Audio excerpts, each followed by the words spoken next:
మా అగస్త్య పుట్టి 1 ఇయర్ అవుతుంది. 1 ఇయర్ వరకు మాకు డైరీ ప్రొడక్ట్స్ పెట్టొద్దని మా పీడియాట్రిషియన్ చెప్పారు. సరే ఎలాగో 1 ఇయర్ అయిపోయింది కదా! ఇప్పుడన్నా ట్రై చేద్దామని ఇలా పన్నీర్ ఇంట్లోనే ట్రై చేస్తున్నా. బయట కొనేవి ఎంతవరకు బావుంటాయో, రియల్ పన్నీరో, అనలాగ్ పన్నీరో తెలీదు కాబట్టి ఇంట్లోనే ట్రై చేస్తున్నా. ముందుగా హాఫ్ లీటర్ మిల్క్‌ని మంచిగా బాయిల్ చేసుకోవాలి ఒక పొంగొచ్చేంత వరకు. తర్వాత అందులో వెనిగర్ కానీ, లెమన్ జ్యూస్ కానీ ఏదైనా యాడ్ చేసుకోవచ్చు. ఇలా పాలు మొత్తం సపరేట్ అయ్యి, వాటర్ సపరేట్ అయిన తర్వాత ఒక క్లీన్ క్లాత్‌లో వడగట్టుకోవాలి. వాటర్ మొత్తాన్ని స్క్వీజ్ చేసేసి దానిపైన ఒక బరువులాగా ఉంచాలి. అంటే పన్నీర్ సెట్ అవుతది. ఒక 5 మినిట్స్ తర్వాత ఇలా మంచిగా పన్నీర్ అయితే రెడీ అయింది.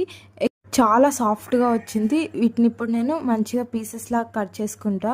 చూడండి ఎంత సాఫ్ట్‌గా వచ్చిందో. ఇప్పుడు ఈ పీసెస్‌ని మళ్ళీ చిన్నగా కట్ చేసి ఇందులోనే కొంచెం పసుపు అండ్ కొంచెం ఉప్పు, కావాలంటే పెప్పర్ పౌడర్ కూడా వేసుకోవచ్చు. నేనైతే వేయట్లేదు.